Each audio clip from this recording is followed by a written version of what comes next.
Respect, respect, respect. Mali has just done something that no African country has ever done to the United States of America. This is insane. You need to find out about this.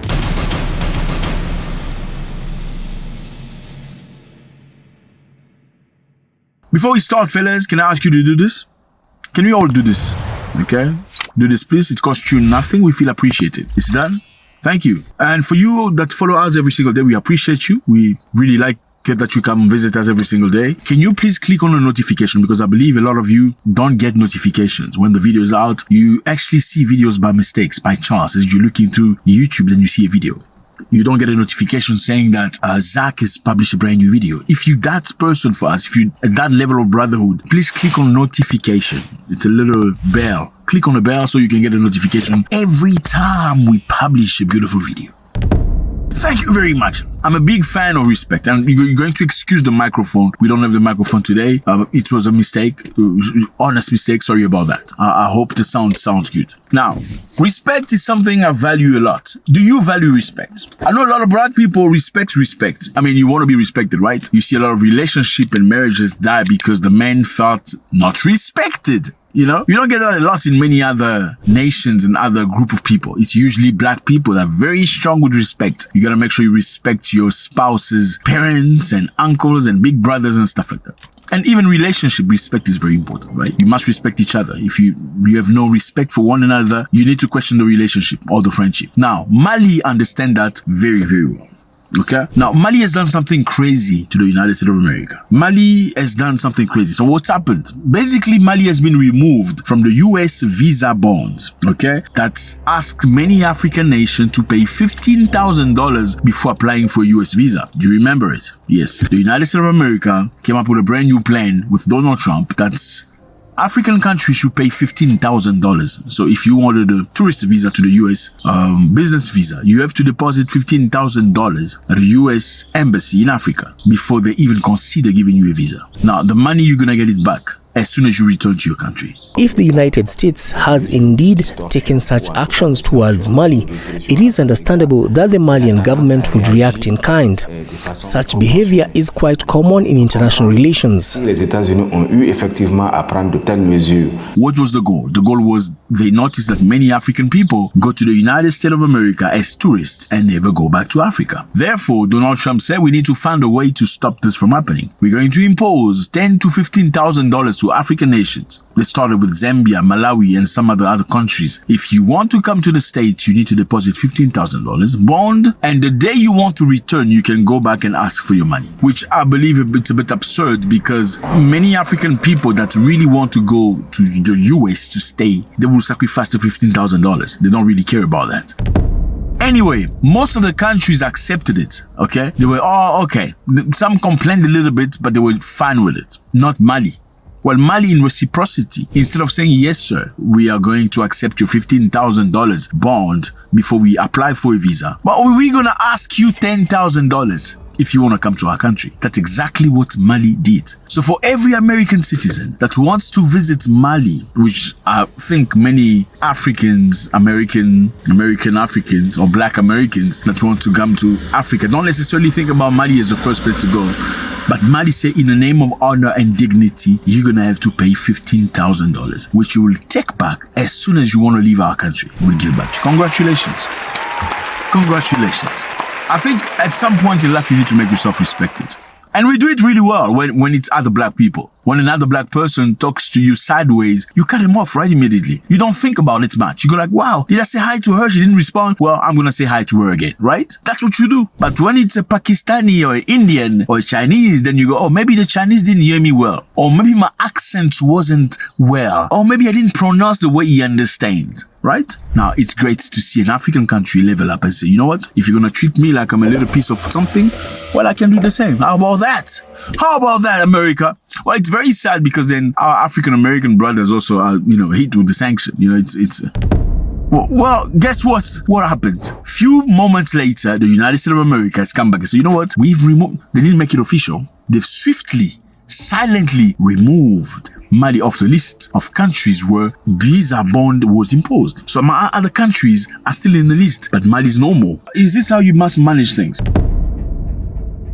This episode highlights Mali's growing assertiveness in international diplomacy, especially under transitional president Assimi Goïta. This is Assimi Goïta, a very strong president. He came into power via a coup d'etat. He was a soldier, did not like the way the country was being run. He felt that the country and the leaders were too friendly to France. France has dominated Mali and many other African nations for the longest time. So Assimi Goïta said, we're not going to have this anymore. All the French soldiers that are stationed in our country for all these years getting paid to fight terrorism, in the meantime financing the very same terrorism, need to leave.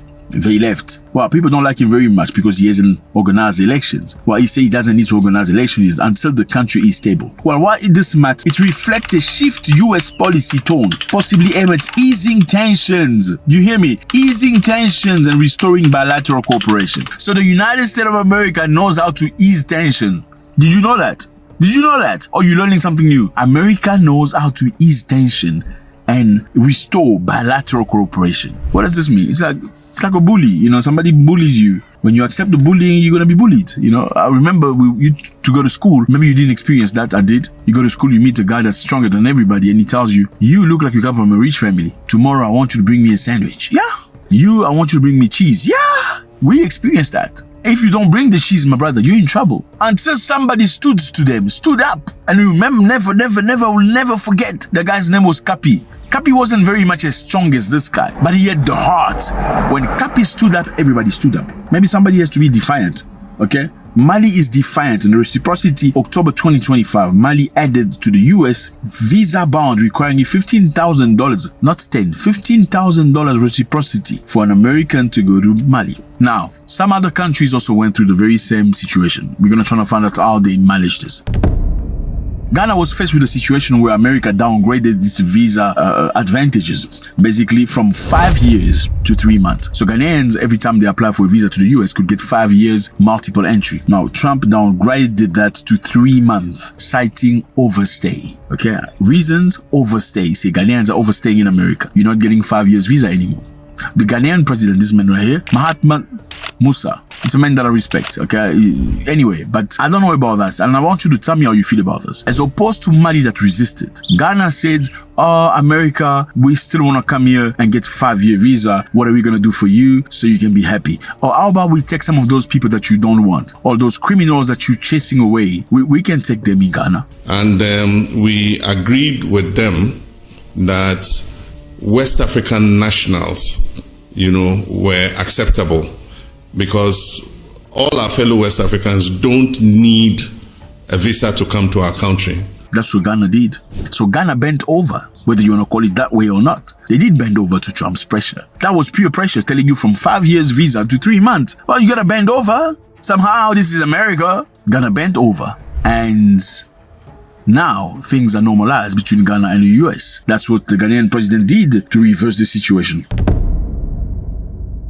Well, Lesotho went through a very similar situation where they put a lot of pressure on Lesotho, saying they're going to have to pay 50% tariff for every imported good to the United States of America. Let me remind you, Lesotho here on the map, as you can see, is a very small country. It's inside South Africa. I know it makes no sense to have a country inside another country. How is a Lesotho person different from a South African person? It makes no sense. They speak the same language. Anyway, colonizers came, cut one part, say this is another country, we're going to call it Lesotho. You over there, you are South African. If someone from this part, Lesotho, come into your country is an illegal foreigner, you must beat him up. It's crazy.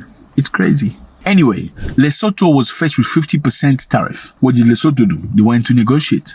They went to plead to the United States. Please allow us. Please give us at least 10%. US dropped it to 15%. They felt sorry for them. Was that a good move or not?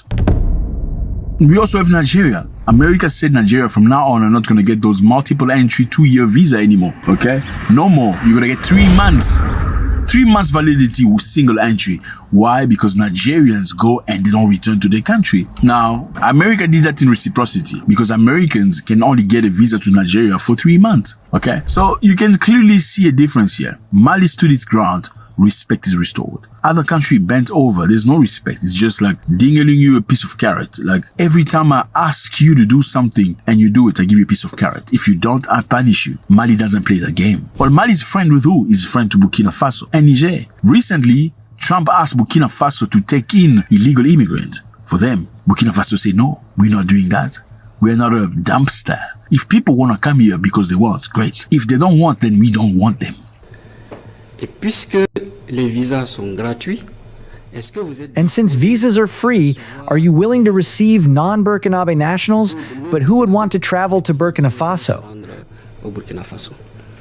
Notre réponse était assez claire. Our answer was quite clear. Any African national wishing to travel to Burkina Faso freely and who pays for their ticket is welcome here in Burkina Faso. Et la bienvenue ici, au Faso. Well, other countries accepted that, like Rwanda, Uganda, Swaziland, Sudan accepted because they want to please Donald Trump. That's what it is, fellas.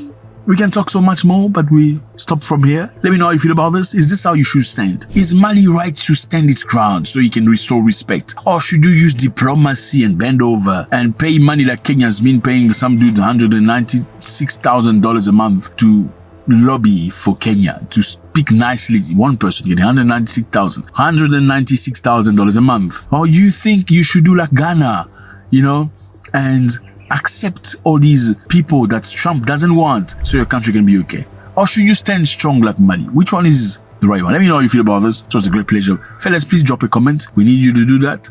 The channel needs to grow. It's not good that we are stalling. I believe we bring good quality stuff, and I don't think we should stop, because the bottom line is, I need to be honest with you, there are people behind the camera that are doing all the work, and these are young people. It needs to make sense for them. If it doesn't make sense, well, then we're gonna have to all watch PDD and stuff like that. Beyonce, that stuff works pretty good. People like it. Beyonce, PDD, 50 Cent, who stole whose girlfriend? I don't think you're that kind of people, right? Great.